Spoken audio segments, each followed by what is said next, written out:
오늘은 프랑스 혁명 뒷부분을 마저 공부해 보려고 합니다.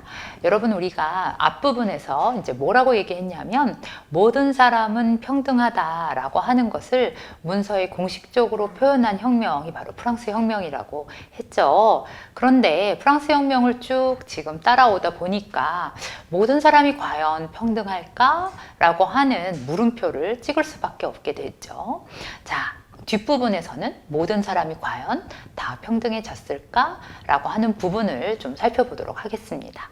지난 시간에 여러분 우리가 뭐를 했냐면 루이 16세가 단두대에서 처형됐다라고 하는 것을 배웠어요. 여러분, 왕을 공식적으로 처형을 할 정도다라고 하면 그 시기에 프랑스 혁명을 끌고 나간 사람들이 굉장히 궁금해지죠. 네. 이 시기에 프랑스 혁명을 끌고 간 사람들은 바로 상큘로트와 산악파라고 하는 그런 두 집단입니다. 상큘로트는 썽큘로트라는 거의 합성어인데요. 요 큘로트라고 하는 것은 귀족 신분만이 입을 수 있는 짧은 반바지입니다. 그러니까 그게 뭐 여러분 또 팬티 이렇게 생각하시면 안 되고요. 그 무릎 정도까지 오는 짧은 반바지 큘로트라고 하는데 그것은 귀족 신분만이 입을 수 있고요. 네, 귀족이 아닌 사람들은 지금 그 오른쪽 그림에서 보이는 것처럼 한 지금 식으로 표현하면 구부 통바지 정도 되겠죠. 네, 요런 긴 바지를 입어야만 하는 거죠. 그러니까 워낙은 쌍큘로트 그러면 귀족이 아닌 모든 사람들을 사실 지칭하는 건데 프랑스 혁명기에는 쌍큘로트 하면은 여러분 민중, 그것도 도시 민중을 가리키는 용어입니다. 통바지를 입고 육체 노동을 하는 사람들이면서 동시에 혁명에 열렬한 지지자들이 되겠죠. 이들의 열렬한 지지를 받고 있는 사람들이 바로 이제 산악파라고 하는 이제 정당, 지금으로 하면 여러분 정당이라고 생각하시면 되는데요. 이 산악파는 파리와 파리 근교에 주로 살고 있는 부르주아 의원들로 구성되어 있고요. 전문직을 되게 많이 하고 있는 그런 부르주아들입니다. 지도자가 바로 여러분 오른쪽 밑에 있는 이 로베스피에르라고 하는 이 사람인데요. 이 로베스피에르도 변호사를 하고 있었던 사람이고 여러분 삼부회를 소집했을 때 제3신분의 대표로 이제 베르사유 궁전에 들어온 사람들이 되겠습니다. 이 산악파는 사실은 굉장히 현실적인 사람들입니다. 어떤 점에서 현실적이냐 하면 현재 여러분 프랑스가 되게 위기 상황에 처해 있죠. 그죠? 그러니까 오스트리아와 프로이센과의 전쟁 중에 간신히 위기를 넘게 됐는데 이번에는 여러분 루이 16세를 처형했기 때문에 프랑스를 둘러싼 모든 유럽의 국가들이 지금 프랑스의 총뿌리를 겨누고 있는 그런 상황이 만들어졌거든요. 위기입니다. 이런 위기의 프랑스를 딛고, 그러니까 위기를 딛고 넘어가려면 민중과의 협력이 너무나 필요하다라는 것을 굉장히 잘 알고 있는 사람들, 현실을 제대로 보고 있는 사람들인 거죠. 근데 한번 생각해 보세요, 여러분. 민중들의 지지를 계속 받고 민중들의 협력을 구하려면 여러분 그냥은 안 되죠. 맨입으로는 안 되죠. 뭐가 필요하겠어요? 민중들이 오랫동안 요구해 오고 있던 여러 가지 요구사항들을 들어줄 필요가 있다라고 하는 거죠. 그래서 요 산악파가 집권한 약 1년 남짓한 시기를 우리가 요런 무시무시한 용어로 부릅니다. 공포 정치기, 정말 공포스럽다 할 때의 그 공포예요. 공포 정치기인데요. 1793년 9월부터 시작해서 1794년 7월까지 1년이 채 안 되는 시기죠. 산악파 집권기입니다. 우리 앞에서 금방 했죠? 지도자가 로베스피에르였고 파리 쌍큘로트의 지지를 한 몸에 받는 집단이었다. 이 시기에 이제 어떤 정책들을 했는가를 우리가 대표적인 거를 좀 살펴보려고 합니다. 그 첫 번째가 바로 국민 총동원령이라고 하는 거예요. 세 번째 거를 먼저 볼까요? 각 계층의 국민을 평등하게 징병한다라고 하는 건데요. 내용을 한번 먼저 보겠습니다. 네, 국민총동원령이란 뭐냐면 모든 국민이 힘을 합쳐서 싸운다라는 거예요. 그러니까 지금식으로 표현하면 여러분 총력전이 되는 거죠. 그죠? 그래서 젊은이들은 전쟁에서 싸우고 나이 든 남자는 무기와 마차를 만들며 못 나가니까 전쟁터에, 여자는 병원에서 일한다. 뭐 병원에서만 일하겠어요. 뭐 붕대도 감고 집에서 뭐 뭔가를 만들고 뭐 그런 걸 하는 거죠. 말을 비롯한 식량, 모든 물자는 군이 우선 징발하고 국가 소유의 건물은 병영으로 바뀐다. 네, 이런 것이 여러분 바로 국민총동원령입니다. 요게 굉장히 중요한 게 뭐냐면 그 이전에는 사실은 프랑스가 지금 뭐에 의지해서 오스트리아와 프로이센 군대를 몰아내고 있는 상황이었냐면 의용군들이라는 얘기를 했잖아요. 프랑스의 각지에서 모여든 의용군들. 여러분 그 의용군들은 주로 제3신분이었고요. 제3신분 중에서도 돈 없는 사람들이 다수를 이뤘습니다. 그러면 결국 돈 있는 사람들이나 이전의 귀족 신분들은 안 나간다는 거죠, 전쟁터에. 그쵸? 그런데 이제 그렇게 의용군의 힘만으로는 더 이상 전쟁을 할 수 없는 상황이 만들어지게 됐기 때문에 이 상황을 정면 돌파하기 위해서 이 산악파 정부가 국민 총동원령을 내리게 되는 겁니다. 18세에서 25세의 독신 남성이 1차 징집 대상이 되면서 이 국민 총동원령의 힘으로 여러분 프랑스는 120만 명의 병력을 확보할 수 있게 됐죠. 자, 그래서 이제 어떤 상황이 벌어지나 볼까요? 프랑스 대 대불동맹의 전쟁을 해볼 만한 상황이 되는 겁니다. 여러분 그러니까 프랑스에 대항하는 동맹이 되겠죠. 진짜 프랑스를 뺀 유럽의 나머지 국가들이 모두 참여했다라고 생각하시면 되고요. 그 우두머리에 바로 영국이 있습니다. 여러분, 그러니까 영국은 우리가 이미 배웠죠. 그 미국 독립전쟁을 할 때도 사실은 7년 전쟁으로 프랑스와 너무 열심히 싸운 국가잖아요. 근데 이제 프랑스 내부에서 일어난 이 혁명을 둘러싸고 프랑스를 죽이기 위한 대불동맹의 선봉에 서는 국가가 바로 이제 영국이 되겠죠. 그래서 이 왼쪽 첫 번째 그림을 보시면 이것은 1793년 11월에 있었던 이 툴롱이라는 항구 도시인데요. 이 항구의 포위 공격을 성공했다라는 그림이에요. 이 툴롱은 오랜 기간 동안 영국의 적극적인 지원을 받았기 때문에 사실은 정부가 되게 고전을 한 곳인데 국민총동원령을 내리고 나서 병력이 확보되니까 드디어 이제 툴롱의 포위 공격에 성공하게 되는 거죠. 여러분 그래서 요 1793년 요 이후에는 94년, 95년이 되면 여러분 프랑스 군대가 프랑스의 국경을 넘어서 밖으로 나가게 됩니다. 어디까지 갔어요? 1798년에 이집트까지 간 거죠. 여러분 피라미드 전투 보이시죠? 그래서 이 전쟁의 영웅들이 등장하게 되는데 여러분 하는 소리가 막 여기까지 들려요? 네, 바로 나폴레옹이라고 하는 그런 유명한 장군이 인기를 엄청 얻는 이제 그런 상황이 발생하게 됐고요. 여러분 제일 오른쪽의 지도를 보시면 좀 약간 날씬한 프랑스가 만들어졌긴 하지만 이 프랑스에 있죠. 네덜란드 쪽에 위쪽에 오른쪽 제일 위쪽에 약간 하얀 부분이 보이시잖아요. 그러니까 그 부분이 요 프랑스 혁명기 동안에 확대된 영토입니다. 그러니까 전쟁을 통해서 지금 프랑스가 자국의 영토를 늘리는데 성공했다라고 생각하시면 되겠죠. 자, 그 다음에 이제 이 공포정치기에 취해진 또 하나의 유명한 정책을 들어라 하면 우리가 생필품에 대한 최고 가격제를 실시한다라는 것을 들어야 하는데요. 여러분 요거는 되게 놀라운 정책이에요. 왜냐하면 생필품이라고 하는 것 하면 대표적으로 여러분 곡물을 생각하시면 되거든요.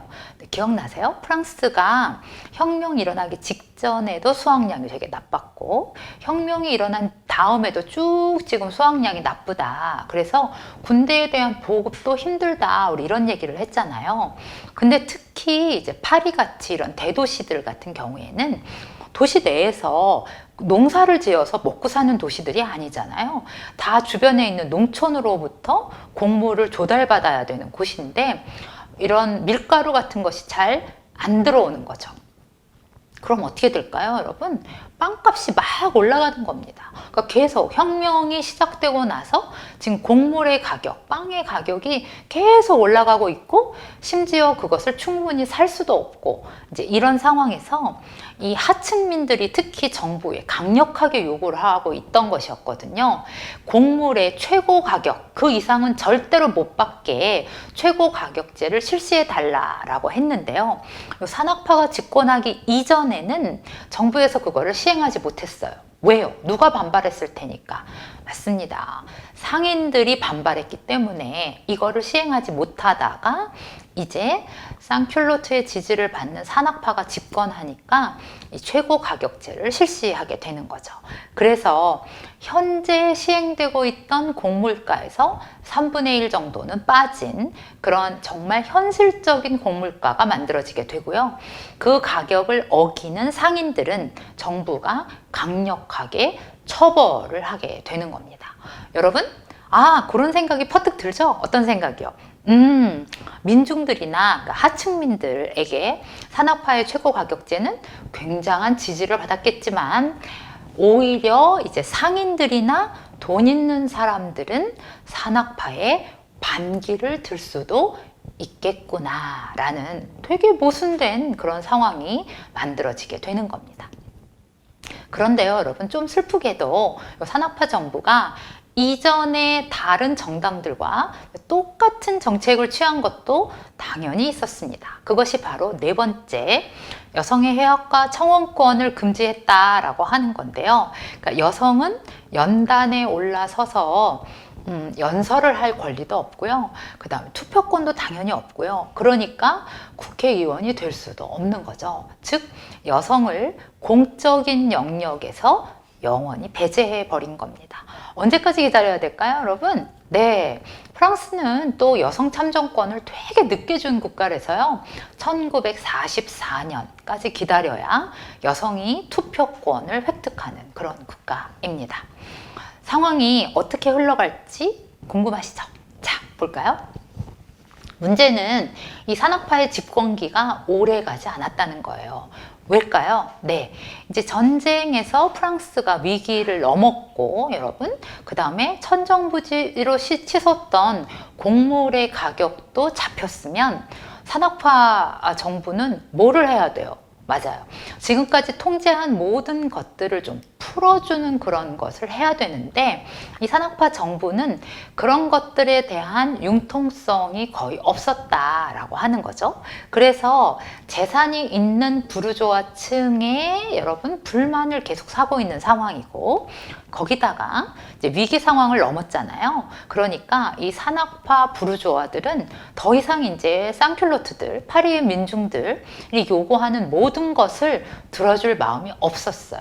우리 아까 제일 처음에 수업을 시작할 때 이 산악파는 굉장히 현실적이다 이런 얘기를 했잖아요. 그죠? 그러니 이제 파리 민중들이 요구하고 있는 것들을 커트해버리고 여러분 오히려 본인들이 원하는 방향으로 파리 민중들을 끌고 가려는 그런 노력들을 하게 되는 거죠. 그러니까 결국은 산악파는 네, 맞아요. 재산 있는 부르주아로부터도 불만, 파리 민중들로부터도 불만을 살 수밖에 없게 되는 거예요.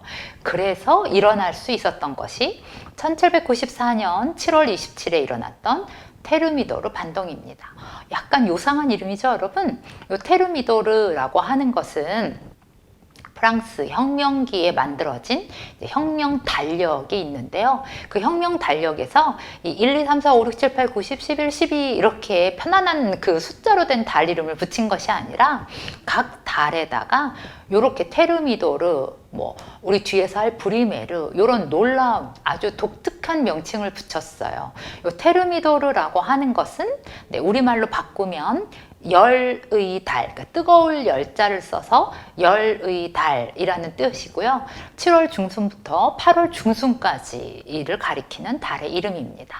그래서 그 테르미도르 그 날에 일어났다고 해서 네, 테르미도르파 테르미도르 반동이라고 부르는데요. 여러분, 테르미도르파는 산악파가 아닌 훨씬 더 온건하고 부유한 부르주아 의원들로 구성된 사람들입니다. 이 사람들이 여러분 그 오른쪽에 보이는 그림이 로베스피에르한테 총을 쏘는 거고요. 로베스피에르가 이제 귀 밑에 총을 맞고 괴로워하는 모습을 이제 그리게 된 거죠. 로베스피에르와 지지자들을 모두 그날 밤에 잡아서요. 7월 27일 밤에 그 다음날 7월 28일 날 바로 거의 130명에 이르는 사람들을 단두대에서 처형해 버리게 되는 겁니다. 이제 우리가 산악파가 했던 모든 정책들이 없어지는 것을 보게 될 거고요. 그러면서 혁명이 훨씬 더 보수적인 방향으로 돌아가는 것을 볼 수 있게 됩니다. 요것은 이제 로베스피에르의 처형을 보여주는 거고요. 그 다음에 요거는 로베스피에르 반대쪽에서 로베스피에르의 숙청 낭비 그래가지고 로베스피에르를 풍자한 거예요. 이렇게 반대하는 사람들을 발로 밟고 끄집어내서 죽인다라고 하는 것을 보여주는 풍자화입니다. 자, 요 반동으로 이제 시작되는 프랑스 혁명의 마지막 시기를 우리가 총재정부 시기라고 불러요.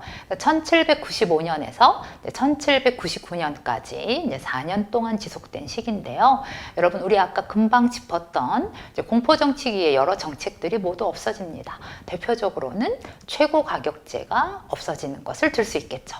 여러분, 곡물의 최고가격제가 없어지니까 당연히 가격은 천정부지로 올라갈 수밖에 없고, 그러면 또 곡물의 위기가 나타나고, 그러면 여러분 식량을 살 수 없는 민중들은 힘든 상황에 들어가게 되고, 그러면 당연히 봉기를 일으킬 수밖에 없죠. 그렇지만 이제 더 이상 그 민중들의 편을 들어줄 산악파가 존재하지 않잖아요. 그렇기 때문에 이 총재정부 시기에 일어난 민중 봉기들은 굉장히 가혹하게 진압을 당하게 되는 겁니다. 자, 그리고 이제 새로운 헌법이 만들어지게 되죠. 우리가 이것을 혁명력 3년의 헌법 또는 1795년의 헌법이라고 부르는데요. 여러분, 우리가 그냥 모두 쉽게 알 수 있는 내용들이에요. 우선 부유한 사람에게만 선거권을 주겠다라는 것을 표현한 납세액에 따른 제한선거제가 다시 시행되고요. 그리고 이제 로베스피에르 같이 한 명한테 권력이 집중되는 것을 막기 위해서 5명의 총재를 선출하게 되는 거죠. 그런데 이 총재정부 시기는 여러분 정치적으로 굉장히 혼란했던 시기이기 때문에 4년이라는 시간 동안 4번의 쿠데타가 반복되는 겁니다. 여러분, 쿠데타가 뭔지 아시죠? 불법적으로 무력을 동원해서 권력을 탈취하는 것, 그것을 쿠데타라고 하는데요. 정권이 이때마다 바뀌는 거거든요.